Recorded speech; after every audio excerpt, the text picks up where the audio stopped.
bauan yang menyesakkan, seperti udara yang dipaksa keluar dari paru-paru. Di desa ini, kegelapan tidak hanya berarti tidak ada cahaya, tapi juga berarti ada yang datang. Malam ini, bisikan itu bukan lagi rumor. Uang yang hilang, tanpa jejak pintu didobrak, tanpa jendela pecah. Selalu raib saat malam menjelang sepi, saat jangkrik mulai bernyanyi lagu kematiannya.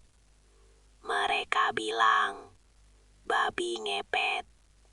Aku tidak percaya takayul. Tapi bagaimana menjelaskan lubang misterius di pekarangan Pak RT?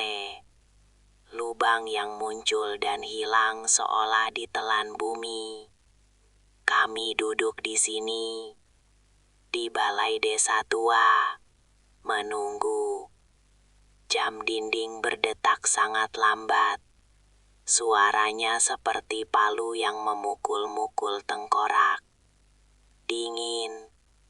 Udara terasa berat, membawa aroma tanah basah, dan sedikit bau amis yang tidak wajar.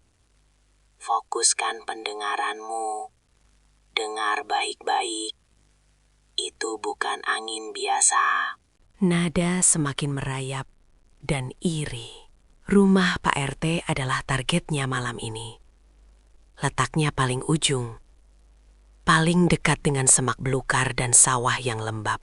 Sesuai petunjuk para sesepuh, kami harus menyiapkan ritual yang aneh. Lilin. Hanya satu lilin kecil, diletakkan di tengah ruangan yang dikosongkan. Kenapa lilin? Mereka bilang, jika makhluk itu masuk, lilin akan bergoyang, padam, atau apinya membiru. Lalu sarung batik. Ya, hanya sarung. Dua pria telanjang dada, hanya dibalut sarung. Harus menjaga lilin itu. Konon, wujudnya akan kembali menjadi manusia. Jika sarung itu dibakar, sungguh konyol. Tapi malam ini, kami mematuhi. Kami hanya punya lilin ini. Cahayanya lemah. Hanya cukup untuk melihat debu menari di udara. Kami tahu, kami sedang mengundang. Kami sengaja membuka pintu, meninggalkan celah, membiarkannya merasa nyaman. Bau dupa samar-samar tercium, bukan dari kami, entah dari mana asalnya. Sekarang, mari kita sembunyi di balik tumpukan karung goni di pucuk itu. Jangan bergerak. Jangan bernapas terlalu keras. Lilin harus tetap menyala. 5 menit. Sudah 5 menit berlalu sejak kami mengambil posisi. Hanya suara jangkrik yang memekakan telinga. Tapi tunggu. Suara jangkrik itu terdengar tidak alami. Terlalu keras. Terlalu ritmis. Seperti ia sedang menyembunyikan suara lain yang lebih halus. Suara yang mencoba menyusup dari balik hiruk pikuk alam. Aku mulai merasakan hawa dingin menusuk tulang. Padahal ini adalah malam yang lembab. Dingin yang asing, seperti dinginnya besi tua yang berkarat. Mataku fokus pada nyala lilin itu. Ia tegak, namun seolah menahan nafasnya sendiri. Aku melihat bayangan yang terbentuk di dinding. Bayangan kami yang memanjang dan menyerupai monster yang siap menerkam mangsanya sendiri. Rasa kantuk mulai menyerang. Musuh terbesar dalam penantian, kelelahan yang disengaja. Mereka bilang, saat kita paling lemah, saat itulah ia datang. Aku mencoba mengalihkan pikiran, menghitung setiap detik, tetapi setiap detik terasa seperti jam. Jangan alihkan pandanganmu dari lilin itu. Apapun yang terjadi, itu adalah satu-satunya penanda kita. Ada sesuatu yang berubah. Bau amis tadi sekarang lebih kuat. Bukan bau bangkai, tapi bau kotoran yang bercampur lumpur dan darah. Ya, sedikit bau anyir. Dan suhu di dalam ruangan ini tiba-tiba turun drastis. Kau merasakannya kan? Seperti ada AC raksasa yang dihidupkan di luar sana. Tadi hangat, sekarang menggigil. Aku melihat ke jendela yang terbuka sedikit. Tidak ada angin masuk, tapi ada pergerakan. Sebuah bayangan melintas sangat cepat di celah antara pohon nangka dan pagar. Bayangan itu terlalu rendah untuk manusia, terlalu gemuk untuk anjing. Bentuknya melengkung, dan gerakannya gesit, menghilang sebelum otakku sempat mencerna apa yang kulihat. Jantungku berdebar tidak karuan. Aku menahan keinginan untuk batuk. Jika aku bersuara, jika aku bergerak, semua selesai. Mereka akan tahu kita di sini. Aku melihat ke arah lilin lagi. Apinya mulai bergoyang sedikit ke kiri, meskipun tidak ada aliran udara. Ini bukan goyangan karena angin. Ini seperti ditarik. Fokus. Itu suara di luar. Bukan jangkrik lagi. Itu adalah suara gesekan. Seperti kuku yang panjang, menggaruk keras di atas permukaan tanah liat. Suara itu bergerak perlahan, seolah sedang mengendus jejak, semakin dekat ke dinding rumah. Aku mencoba melongok sedikit dari karung goni. Hanya kegelapan. Tapi aku bisa membayangkan makhluk itu dengan moncongnya yang panjang, mencari celah, mencari pintu masuk. Suara gesekan itu berhenti tepat di bawah jendela dapur. Hening. Keheningan yang lebih menakutkan daripada suara apapun. Aku bisa merasakan getaran lantai kayu yang sangat halus. Ia ada di bawah kita. Ia tahu kita di sini. Aku bisa mendengarnya bernafas. Bukan napas manusia. Lebih mirip suara mendengus yang tertahan, basah, dan kasar. Aku tidak berani bergerak untuk melihat ke bawah. Tanganku menggenggam erat ujung sarung batik. Lilin. Lilin itu sekarang membiru di puncaknya. Benar, semua tanda ini nyata. Ia sedang mengumpulkan keberaniannya untuk masuk. Kita harus tetap diam sampai ia melewati ambang pintu. Ia masuk. Aku tidak melihatnya, tapi aku merasakannya. Bau amis dan lumpur itu memenuhi ruangan dalam sekejap. Udara menjadi dingin membeku, tetapi kulitku rasa panas terbakar. Aku mendengar suara langkah kaki kecil, cepat dan berat. Bunyinya seperti karung beras yang bergerak dengan kecepatan tinggi. Ia tidak berjalan begak, ia merangkak, berlari rendah di lantai. Tapi ia tidak langsung menuju lilin. Ia sibuk mencari. Aku bisa mendengar dengusannya yang kasar mengarah ke sudut tempat peti uang Pak RT biasa disimpan. Kepalanya pasti berputar-putar, mencari, mengendus bau uang. Jarak kami hanya beberapa meter. Jika aku mengulurkan tangan, mungkin aku akan menyentuh kulitnya yang konon panas dan keras. Aku tidak berani menoleh. Hanya mata yang bergerak, menatap pantulan cahaya lilin di permukaan lantai kayu yang mengkilap. Bayangan itu, bayangan yang bergerak cepat dan lebar, lebih besar dari yang kami duga. Bentuknya tidak jelas, hanya gumpalan hitam yang bergerak seperti cairan. Tapi kali ini, ia berhenti, tepat di antara kami dan lilin. Ia menyadari sesuatu. Lilin itu, oh Tuhan, lilin itu kini bergoyang seperti dihempas badai, padahal tidak ada sedikit pun angin. Apinya memanjang, sangat tinggi, berwarna biru kobalt, hampir lepas dari sumbu. Makhluk itu pasti tepat di depannya. Aku bisa mendengar suara mencicit kecil, seperti protes, atau mungkin tawa. Ia tahu fungsi lilin itu. Ia tahu kita ada di sini, menyaksikannya. Suara langkahnya kini kembali bergerak, tidak terburu-buru, tapi pasti mengarah ke tempat persembunyian kami. Setiap gesekan kuku di lantai terasa seperti goresan di sarafku. Aku menutup mata sejenak, berdoa agar sarung ini benar-benar punya kekuatan. Dengusannya semakin dekat, begitu dekat.